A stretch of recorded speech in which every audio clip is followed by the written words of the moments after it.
Salut à tous, c'est Florian, bienvenue dans cette nouvelle vidéo. Aujourd'hui, on va analyser ensemble une quatrième action à dividende. Oui, parce que cette vidéo fait partie d'une playlist d'analyse d'actions à dividende.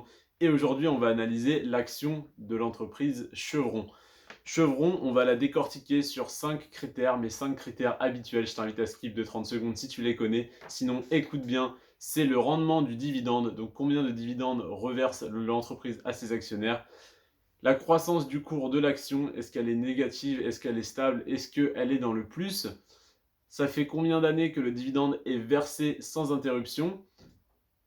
Combien de croissance offre le dividende chaque année? Ou plutôt, quelle est la croissance du dividende? C'est-à-dire de combien il augmente chaque année? Et enfin, le ratio de distribution des bénéfices.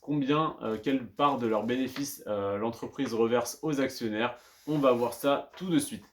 Chevron offre un rendement de 4,5% sur son dividende. Pour 100 euros d'action, tu reçois 4,50 € de dividende, en tout cas par an, cette année ou l'année prochaine.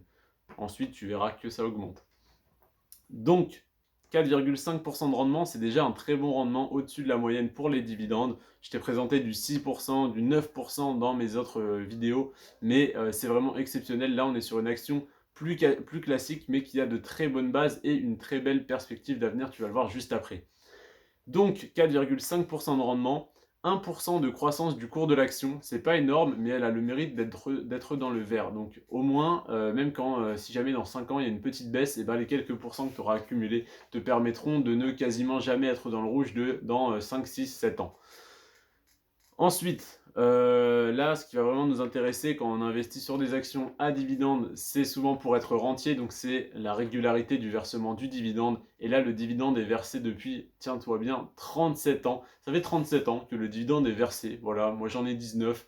J'étais pas né, voilà, mes parents étaient encore jeunes. Ça fait 37 ans que cette entreprise verse son dividende sans interruption. C'est-à-dire que pendant une quelconque crise financière, ils auraient pu le couper et ils ne l'ont pas fait. Donc c'est très respectable et ça annonce de très belles perspectives. Parce que s'ils ne l'ont pas coupé depuis 37 ans, il n'y a aucune raison que l'année prochaine, dans 5 ans ou dans 10 ans, ils le coupent.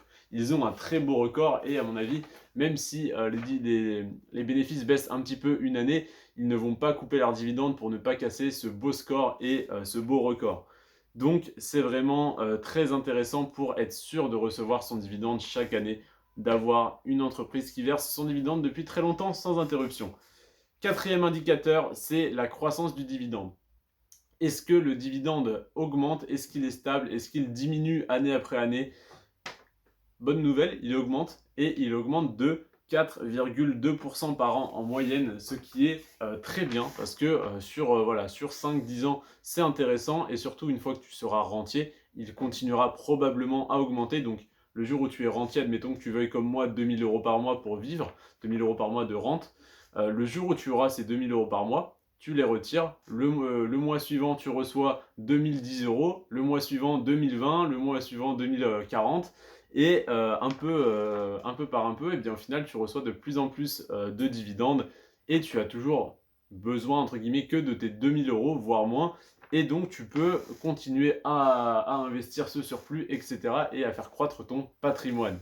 Donc, 4,2% de croissance du dividende, c'est très intéressant.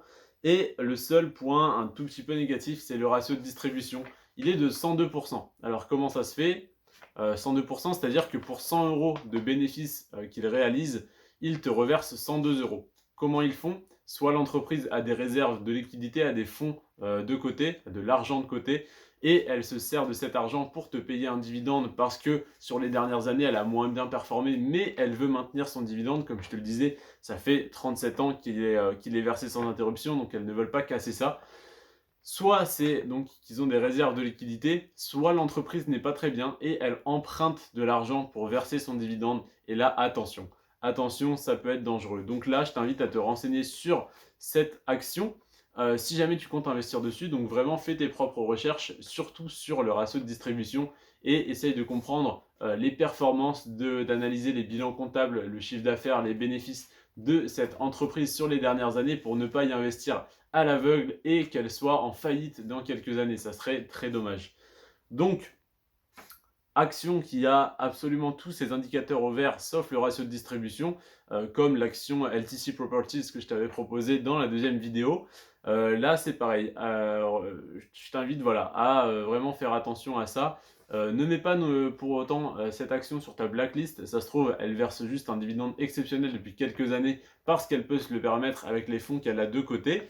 Donc ça serait une preuve de bonne volonté et vraiment, voilà, ça serait limite une bonne nouvelle, mais attention parce que ça peut être également une entreprise qui se met dans le rouge pour continuer de payer son dividende. Donc, sur ce, tu as à peu près toutes les informations. Je te fais un petit récap rapidement. 4,3% de rendement sur son dividende, 1% de croissance du cours de l'action par an en moyenne, donc sur les 5 ou 10 dernières années. 37 ans que le dividende est versé sans interruption, 4,2% de croissance du dividende par an et 102% de ratio de distribution des bénéfices. Attention. Sur ce les amis, je ne suis pas conseiller financier, donc faites vos propres recherches. Je vous invite à faire vos recherches sur Boursorama et sur rendementbourse.com.fr, je ne sais plus.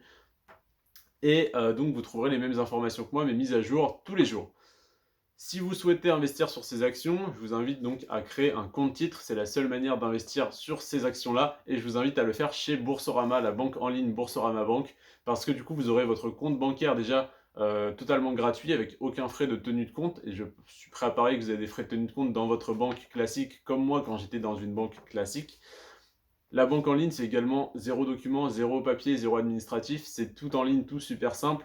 Vous n'avez absolument aucun frais parce que vous n'avez pas de banquier attitré. Donc, troisième lien dans la description, il me semble, le lien Boursorama, vous avez mon code de parrainage. Si vous mettez mon code de parrainage, vous avez un bonus entre 80 et 130 euros. Si vous ne le mettez pas, vous n'avez rien. Mais ça sera déjà intéressant de créer votre compte, même sans code de parrainage, parce que vous aurez tout de même la banque la moins chère du marché. Alors si vous mettez mon code, selon l'offre du moment, vous aurez entre 80 et 130 euros offerts. Et en plus, si vous transférez tous vos comptes chez Boursorama, vous aurez 100 euros de plus offerts. Là-dessus, je ne touche rien du tout, je vous le dis juste pour vous. Mais voilà. Et donc sur Boursorama, vous pouvez créer un compte titre pour investir dans des actions à dividendes, dans des ETF, dans des actions de croissance, dans tout ce que vous voulez, dans des obligations d'État.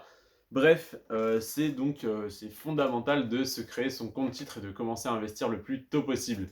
Je suis le parfait exemple, j'ai commencé à investir dès que j'ai eu 18 ans. J'ai eu un compte bancaire créé dans une banque classique par un de mes deux parents. J'ai immédiatement créé un compte dans une banque en ligne pour tous les avantages que je t'ai cités juste avant et j'en suis pleinement satisfait. Sur ce les amis, je ne suis pas conseiller financier, faites vos propres recherches, etc. etc. Moi je vous souhaite une bonne journée, une bonne soirée, un bon appétit, tout ce que vous voulez. Prenez soin de vous et de vos finances. Ciao.